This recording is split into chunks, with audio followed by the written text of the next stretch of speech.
bener-bener di saat situasi seperti itu aku bener-bener nggak betah lama-lama, nggak tuh kayak orang teriak-teriak, udah suara TV besar, bikin kepala aku pusing banget kayak gitu.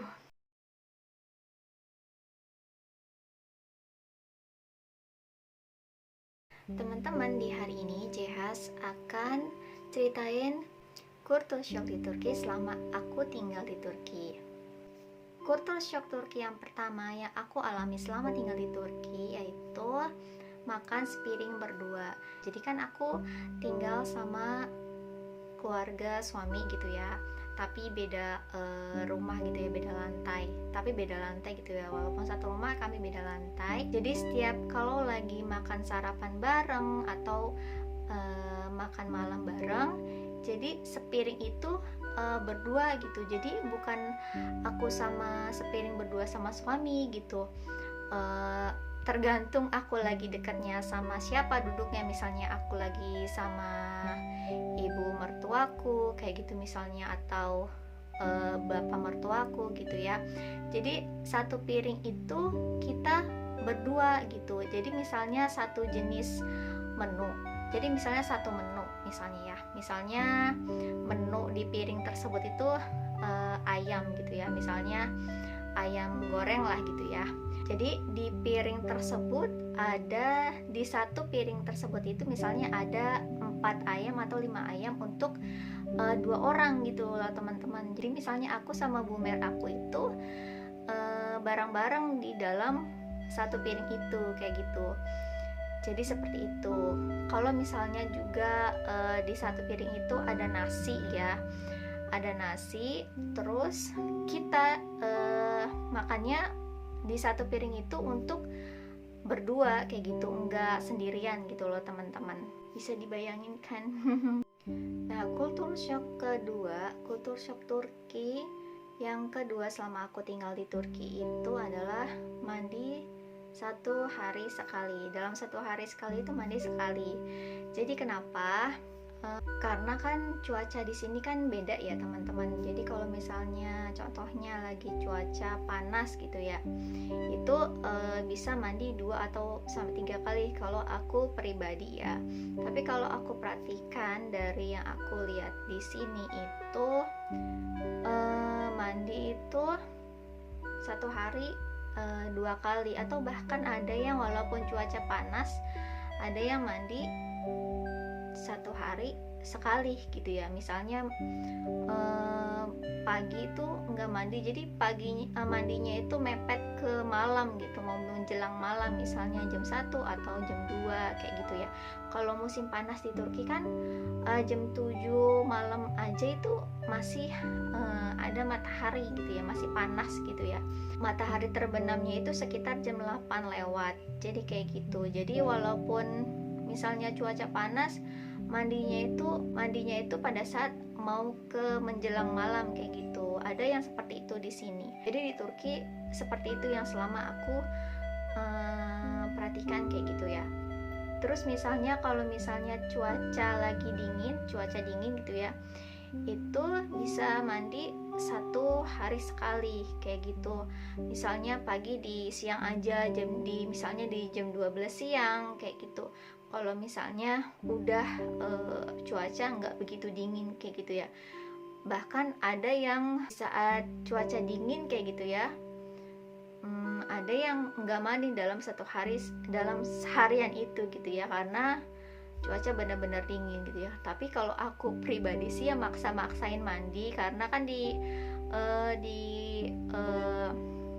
kamar mandi juga ada tersedia air hangat gitu ya, kerannya tersedia air hangat kayak gitu ya, bisa air hangat dan air dingin kayak gitu.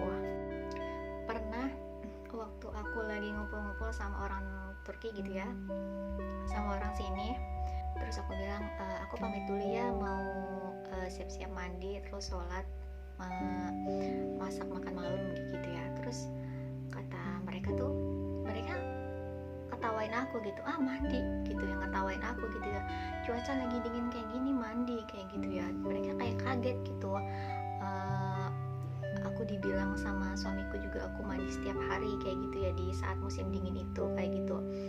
Terus aku berpikir apa mereka selama musim dingin gak mandi ya, kayak gitu ya. Nah, culture shock yang selanjutnya ini masih berhubungan sama mandi. Jadi ini aku alami waktu anak aku ini baru lahir. Jadi nggak tahu ya ini Turki secara luas atau hanya aku yang mengalami saja. Jadi waktu anak aku baru lahir itu di sini tuh bayi nggak boleh mandi selama, aku nggak tahu ya jaraknya selama berapa bulan anak bayi nggak boleh mandi. Jadi pada saat bayi aku ini baru lahir gitu ya, sempat bikin aku pusing juga gitu ya, karena kan tinggal bareng-bareng juga gitu ya. Ya teman-teman bisa ngerti lah gitu ya, kalau tinggal bareng-bareng tuh banyak yang ikut campur soal ini dan itu gitu ya, termasuk aku yang baru melahirkan pada saat waktu itu. Dan aku bilang ini bayiku udah waktunya mandi, dan di situ juga aku yang sendiri yang mandikan gitu. Dan itu jujur yang pertama kali mandiin bayi aku waktu itu bumer aku, dan itu pun aku bilang ini harus mandi, dan tali pusarnya kan masih ada kayak gitu ya. Dan memang jujur waktu tali pusar bayiku itu belum copot, itu aku nggak berani mandiin, dan itu hanya dibersih-bersihin aja, kayak dilap-lap gitu loh. Kalau di bahasa kita tuh ya, kalau bahasa orang Indonesia tuh kayak dilap-lap aja gitu dibersihinnya. Dan aku juga tanya ke mamaku kayak gitu, karena aku nggak berani mandikan, takutnya kena tali pusarnya basah gitu ya. Jadi aku hanya membersihkan bayiku, dilap-lap gitu ya cara bersihinnya. Nah, setelah tali pusarnya itu copot gitu ya, nah aku bilang ke suamiku ini harus dimandikan kayak gitu. Terus ada banyak pihak lah gitu ya ikut campur soal ini juga, jangan dimandiin nanti sakit segala macem. Padahal anak aku itu lahir di saat-saat lagi musim panasnya, bener-bener lagi panasnya. Dan itu aku tetap pada pendirian aku sendiri, aku harus mandiin bayi aku. Dan saat itu juga pertama kali yang mandiin bayi aku itu bumer aku. Nah, keesokan harinya aku mau mandiin juga, itu dikomentarin jangan mandi setiap hari nanti sakit katanya gitu. Tapi aku nggak dengerin, aku tetap mandiin bayiku setiap hari gitu ya, karena aku melihat, aku pernah ikuti orang yang komentarin aku nggak boleh mandiin bayi aku setiap hari kayak gitu ya. Aku coba ikutin. Hari kedua bayi aku nggak mandi, hari ketiga baru bayi aku mandiin gitu ya. Dan itu aku perhatiin bayi aku tidurnya nggak nyaman, terus kayak nggak pules kayak gitu, pokoknya kayak nggak nyaman gitulah. Nah, aku bertekad aku akan mandikan bayi aku setiap hari kayak gitu ya. Pokoknya aku nggak mau dengerin orang lain gitu ya, yang tahu bayi aku itu aku sendiri. Jadi aku mandi setiap hari. Masya Allah, benar itu anak aku bener-bener ya lebih nyaman tidurnya, kayak tidurnya itu lebih relax, lebih pulas gitu tidurnya, nggak begitu cengeng. Waktu kemarin kayak mandinya 2 hari sekali, itu bener-bener karena memang cuaca panas, terus nggak boleh mandi kayak gitu ya. Jadi bawaannya tidur nangis terus gitu ya, nangis. Dan harus tegas kitanya sebagai seorang ibu kayak gitu, karena yang tahu, yang mengerti, yang benar-benar tahu dari yang benar-benar mengerti baik kita, anak kita itu hanyalah kita sendiri kayak gitu. Jadi harus benar-benar tegas soal ini. Menurutku ini juga termasuk soal bayi nggak boleh mandi juga, itu menurutku adalah termasuk kultur shock di Turki.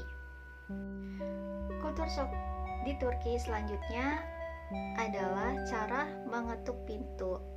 Jadi aku jelasin di sini, orang sini kalau misalnya mau bertamu ke rumah orang gitu ya, itu jujur pertama kali aku datang ke sini aku bener-bener selalu kaget-kagetan kayak gitu ya, apalagi dengan kultur shock satu ini, cara mengetuk pintu. Jadi misalnya ada orang yang datang ke rumah aku, itu ketuk pintunya enggak tek tek tek, sama sekali enggak pelan. Atau misalnya dengan cara ucap salam dulu, assalamualaikum kayak gitu ya, enggak seperti itu. Yang aku alami di sini enggak seperti itu.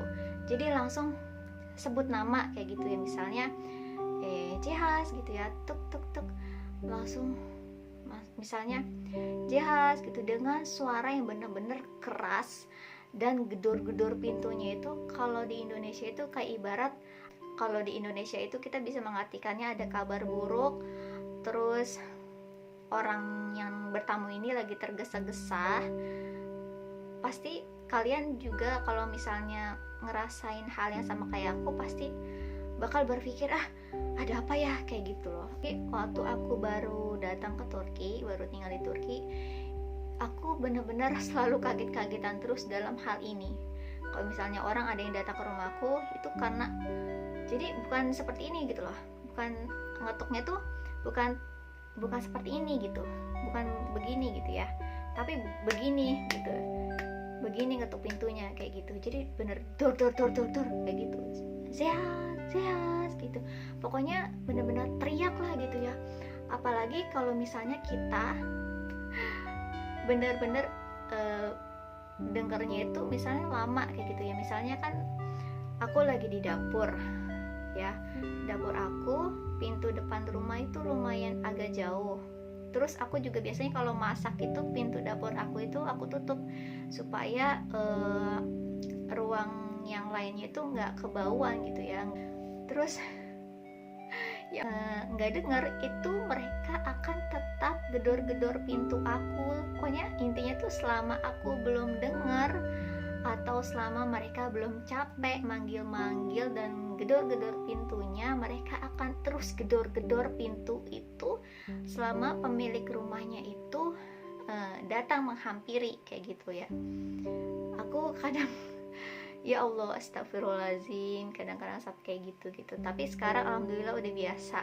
Tapi aku tuh sekarang lebih, kalau misalnya ada yang teriak nama aku dari depan pintu rumahku, aku ke dapur gitu ya, aku langsung lari gitu ya, karena aku nggak mau denger mereka gedor-gedor gitu, gedor-gedor pintu rumah aku sampai berkali-kali gitu ya. Tapi pernah suatu ketika aku ada obrolan tentang cara mengetuk pintu orang Turki ini, ngobrol sama Bu Merku sama adik ipar tentang itu. Aku bilang kalau di Indonesia itu cara mengetuk pintu seperti itu tuh artinya itu ada kabar buruk, terus tamu yang datang itu lagi tergesa-gesa, aku bilang. Terus sama cara mengetuk pintu seperti itu kurang sopan untuk orang Indonesia kayak gitu ya. Aku bilang seperti itu sama adik ipar aku sama bumer aku gitu. Dan mereka jawab, Allah kalau kita memang seperti itu gitu. Tapi mereka agak kaget juga gitu pas pada saat dengar cara mengetuk pintu mereka itu ternyata untuk penilaian Indonesia seperti itu kayak gitu. Dan selanjutnya adik ipar aku, terus bumer aku gitu ya, atau siapa keluarga aku di sini, kalau misalnya mau ke rumah aku itu dengan cara nggak gedor-gedor pintu lagi atau teriak-teriak lagi gitu ya. Kultur shock di Turki selanjutnya itu selalu minum teh gitu ya, kalau bahasa Turkinya itu chai. Aku kira orang sini minum tehnya itu pada saat musim dingin aja, ternyata enggak teman-teman. Di setiap musim itu pasti minum teh mereka. Menurut aku sih termasuk di sini tuh termasuk orang-orang yang mengonsumsi teh yang banyak dalam satu hari gitu, setiap harinya gitu ya, menurut aku sih ya. Misalnya di sini tuh kalau misalnya lagi kumpul-kumpul keluarga gitu, atau bahkan sarapan pagi terus makan setelah makan malam gitu ya, pasti itu disajikan teh. Nah, pendamping tehnya itu di sini sambil makan kuaci atau biskuit kayak gitu. Ya, tapi gelasnya itu dengan gelas yang kecil kayak gitu ya. Ini teman-teman yang belum tahu, gelas tehnya Turki itu seperti ini, itu kecil seperti ini. Jadi pasti setiap hari itu nggak mungkin nggak ngeteh gitu ya, pasti ngeteh gitu ya. Terus kalau misalnya ada tamu juga, pasti disajikannya itu dengan chai terus sama cemilan lainnya kayak kuaci yang tadi aku bilang, kuaci terus biskuit, terus makanan ringan lainnya kayak gitu, cemilan ringan lainnya kayak gitu. Terus ya kayak gitu, nggak cukup satu gelas aja, nanti nambah sampai paling banyak itu yang aku perhatiin dalam satu orang itu sampai 5 atau 6 gelas ini kayak gitu. Kultur shock di Turki yang selanjutnya itu selalu teriak. Jadi jangan kaget yang misalnya teman-teman Indonesia misalnya yang belum pernah ke Turki, terus mau jalan-jalan ke Turki, nanti ngeliat di jalan kayak gitu ya, orang Turki itu kalau penilaian kita lagi marah-marah kayak gitu ya, itu sebenarnya mereka bukan lagi marah-marah tapi lagi ngobrol. Jadi teman-teman, orang-orang sini tuh memang cara bicaranya itu kayak, kalau penilaian kita sih ya sebagai, kalau penilaian kita gitu ya sebagai orang Indonesia kayak orang marah-marah gitu ya, dengan ekspresinya, dengan cara bicaranya, dengan nada tingginya itu kayak marah-marah. Padahal mereka bukan lagi marah-marah, mereka lagi ngobrol biasa aja kayak gitu. Terus apalagi yang kalau bikin aku pusing tuh ya, misalnya aku tuh lagi ngumpul lah gitu ya sama keluarga suami di sini. Terus udah suara TV-nya besar banget gitu ya, nonton TV gitu kan bareng-bareng, suara TV-nya volumenya gede banget. Udah gitu mereka lagi ngobrolnya itu nggak pelan, ngobrolnya itu kayak teriak-teriak gitu. Aku bener-bener di saat situasi seperti itu aku bener-bener nggak betah lama-lama, nggak betah duduk lama-lama. Kalau waktu awal-awal aku baru datang gitu ya, aku banyak alasan, aku mau udah ngantuk lah, aku mau sholat lah kayak gitu. Tapi pas kesini-sini aku mulai pelan-pelan berani berkomentar gitu, berani ngomong kayak gitu ya. Kadang aku bilang TV-nya bisa dikecilin sedikit nggak volumenya, aku bilang gitu. Aku bilang kayak gitu karena udah mereka ngobrolnya keras banget nadanya gitu, kayak orang teriak-teriak, udah suara TV besar, bikin kepala aku pusing banget kayak gitu. Oke teman-teman, Jihas rasa video kultur shock di Turki hari ini cukup sampai di sini dulu. Terima kasih sudah menonton video Jihas. Oh ya, jangan lupa untuk like, comment, dan subscribe channel Jihas supaya Jihas bisa lebih semangat lagi untuk share video-video setiap harinya. Oke teman-teman, terima kasih. Wassalamualaikum warahmatullahi wabarakatuh. Sehat selalu.